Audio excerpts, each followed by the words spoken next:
सबसे पहले शिव गुरु के चरणों में प्रणाम करती हूँ, मेरा प्रणाम स्वीकार हो। मैया पार्वती के चरणों में प्रणाम करती हूँ, मेरा प्रणाम स्वीकार हो। कार्तिक गणेश दोनों भैया के चरणों में प्रणाम करती हूँ, मेरा प्रणाम स्वीकार हो। हरिंदर भैया नीलम दी के चरणों में प्रणाम करती हूँ, मेरा प्रणाम स्वीकार हो। आप सभी गुरु भाई बहन के चरणों में प्रणाम करती हूँ। महादेव से दया मांगती हूँ कि हे महादेव, जितने मेरे गुरु भाई बहन है सबका रुका हुआ काम बनाइए, सब पे दया कीजिए, पल पल दया कीजिए। आज जो कथा मैं आप लोग को सुनाने जा रही हूँ कि क्यों लिए महादेव अर्घ नारी की रूप। कथा बहुत सुंदर है, शुरू से अंत तक सुनिए और कथा आप लोग को अच्छा लगे। महादेव के अगर सच्चे भक्त हैं तो वीडियो को लाइक करें। अगर आप लोग मेरे चैनल पर नए हैं तो चैनल को सब्सक्राइब कीजिए, घंटी के निशान को जरूर प्रेस कीजिए ताकि कोई भी कथा डाले आप लोग पास आसानी से पहुंच जाए। रोज महादेव का नए नए चर्चा सुन सके, महादेव से जुड़ सके। दोस्तों में रिश्तेदारों में शेयर कीजिए, कमेंट बॉक्स में हर हर महादेव जरूर लिखिए, क्योंकि भगवान का नाम बोलने से, लिखने, सुनने से सारी कष्ट, सारी परेशानियां दूर होती है। और गुरु भाई बहन आप लोग को हाथ जोड़ कर मैं विनती करती हूँ कि आप लोग कोई भी कथा महादेव का सुनते हैं तो पूरा सुना कीजिए। एक तो आधा अधूरा सुनने से महादेव का अपमान होता है, पूरा सुनने से ज्ञान होता है। आप लोग के साथ से, आप लोग का सपोर्ट से मेरी ये वीडियो, गुंजन तिवारी की वीडियो और ज्यादा भक्त तक पहुंचे तो वीडियो को लाइक कीजिए और शेयर कीजिए। ज्यादा बात नहीं करते हुए कथा शुरू करती हूँ। एक गांव में एक जंगल था। जंगल में एक ऋषि, भृगु ऋषि महादेव के सच्चे भक्त थे। वो सालों साल तपस्या करते थे, मात्र इसीलिए तपस्या करते थे कि कभी ना कभी महादेव खुश होके उनको दर्शन देने के लिए आएंगे। भृगु ऋषि को दर्शन देने के लिए महादेव आएंगे।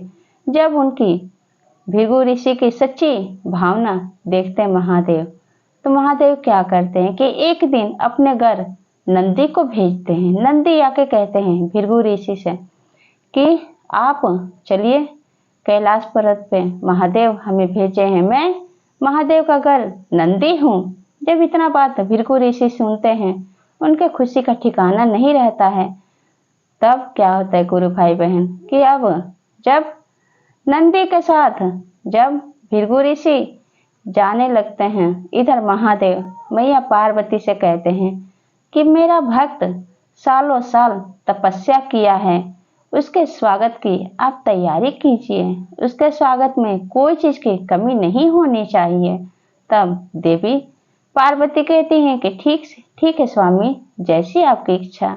अब इधर कैलाश पर्वत पे मैया पार्वती सोने के थाल में आरती सजाए हुए और फूलों का माला लिए हुए खड़ी रहती हैं। उसी समय क्या होता है कि नंदी भृगु ऋषि को लेके पहुंचते हैं पहाड़ पे, कैलाश पर्वत पे पहुंचते हैं। तो क्या होता है कि अब नंदी कहते हैं भृगु ऋषि से कि ऋषि महात्मा, ये है माता पार्वती, महादेव की अर्धांगिनी। तब क्रोध में आके जब कहती हैं मैया पार्वती, क्या ये भृगु ऋषि आपका स्वागत है कैलाश पर्वत पे। आज मैं आपके स्वागत के लिए सोने के थाल में आरती सजाई हूँ, आपका स्वागत करती हूँ। अब भृगु ऋषि कहते हैं कि मुझे स्वागत की कोई जरूरत नहीं है, मेरी आरती उतारने की कोई जरूरत नहीं है। मैं कोई इतना बड़ा विद्वान महात्मा नहीं हूँ। मैं बस मैं महादेव का दर्शन करना चाहता हूँ। बस एक बार महादेव के दर्शन हो जाए, इसी अभिलाषा से मैं यहाँ आया हुआ हूँ। अब नंदी कहते हैं कि ऋषि भृगु, इतने मेहनत से माता पार्वती आपके लिए सोने के थाल में आरती सजाई हैं, तो कम से कम स्वागत तो करने दीजिए। तो कहते हैं कि नहीं, मुझे अपने स्वागत कराने की कोई जरूरत नहीं है। गुस्से में कहते हैं भृगु ऋषि कि मैं सिर्फ भक्त हूँ तो महादेव का हूँ। तब नंदी कहते हैं कि कोई बात नहीं, आपको नहीं स्वागत करवाना है तो कोई बात नहीं। अब नंदी मैया पार्वती लेकर भृगु ऋषि को महादेव के पास जाते हैं। जब महादेव के पास जाते हैं तो जाके देखते हैं सामने कि महादेव बैठे हुए हैं। उनका पैर छू के प्रणाम करते हैं और कहते हैं कि महादेव, आपके एक दर्शन पाने के लिए मैं सालों साल कितना कठिन तपस्या किया हूँ। तब वो आज घर ही आया है कि मैं आपका दर्शन पा रहा हूँ। तब कहते हैं भृगु ऋषि कि महादेव, मैं आपका परिक्रमा करना चाहता हूँ, 12 रूप का मैं आपका परिक्रमा करना चाहता हूँ। तब महादेव कहते हैं कि आपको जरूर मिलेगा ऋषि भृगु, आपको मैं 12 रूप का परिक्रमा जरूर करवाऊंगा, लेकिन उसके लिए मैं अर्धनारी रूप में मैं दर्शन दूंगा, तभी आपको परिक्रमा करना होगा। तो कहते हैं भृगु ऋषि कि जैसी आपकी इच्छा महादेव। अब क्या होता है गुरु भाई बहन कि अब भृगु ऋषि एक नाग का रूप ले लेते हैं और मैया पार्वती महादेव दोनों एक दूसरे में समा जाते हैं। आधा अंग महादेव का, आधा अंग मैया पार्वती का हो जाता है। बगल में त्रिशूल लगा रहता है, त्रिशूल खड़ा रहता है।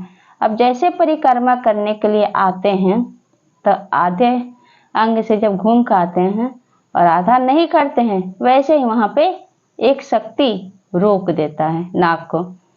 जब नाग को रोक देता है, 2 बार घूमते हैं, आधे पे आके रुक जाते हैं, आगे चल ही नहीं पाते हैं। भृगु ऋषि जो नाग के रूप में परिक्रमा करना चाहते थे, फिर वो अपने असली रूप में आ जाते हैं, फिर महात्मा के रूप में आ जाते हैं और कहते हैं महादेव से कि महादेव ये कैसी शक्ति है कि मैं परिक्रमा आपके रूप का नहीं कर पा रहा हूँ, ये कैसी शक्ति है। तब कहते हैं महादेव क्या फिर से करके देखो, आपको जरूर 12 रूप का परिक्रमा करने को मिल जाएगा।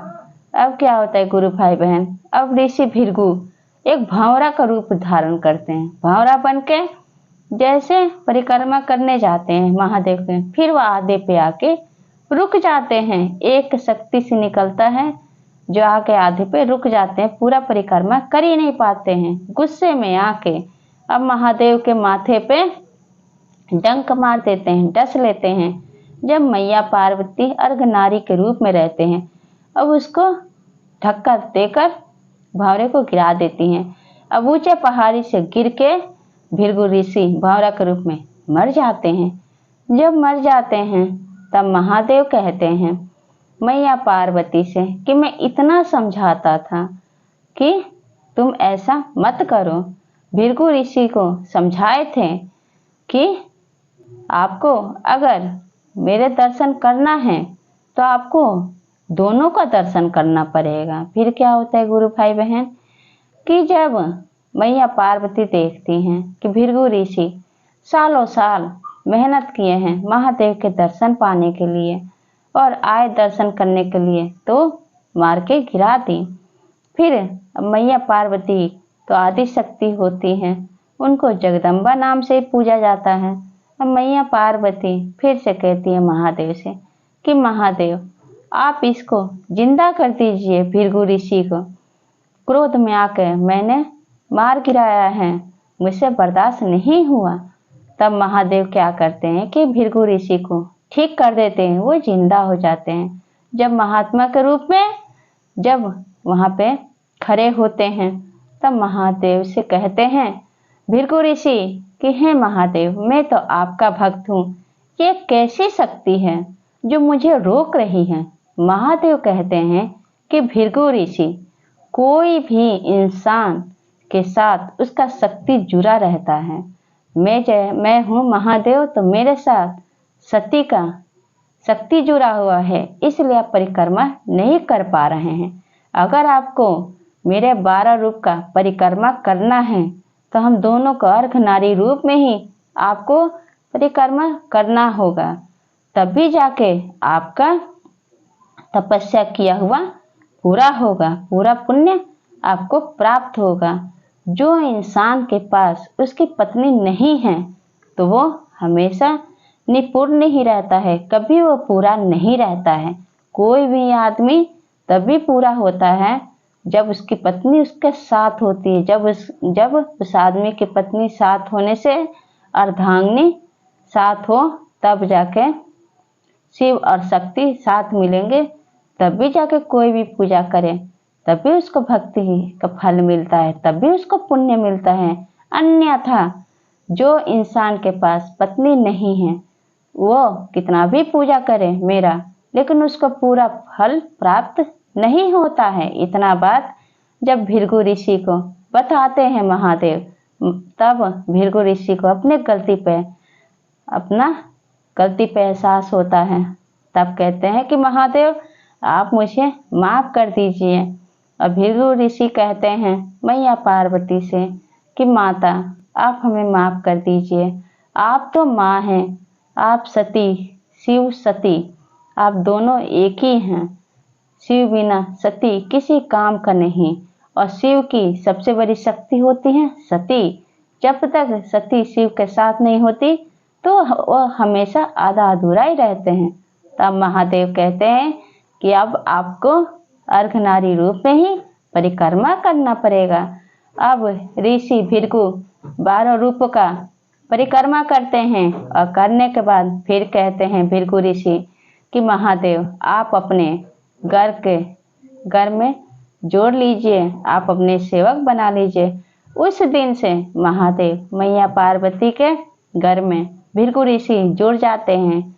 हमेशा हमेशा के लिए महादेव मैया पार्वती के भक्ति में लीन हो जाते हैं, और तब से कैलाश पर्वत पे भृगु ऋषि रहने लगते हैं। तो गुरु भाई बहन, कोई भी इंसान तभी पूरा होता है जब उसके अर्धांगिनी उनके साथ होती है। तो ये चर्चा आप लोग कैसा लगा कमेंट बॉक्स में बताइए, और सब बोलिए हर हर महादेव, माता पार्वती की जय।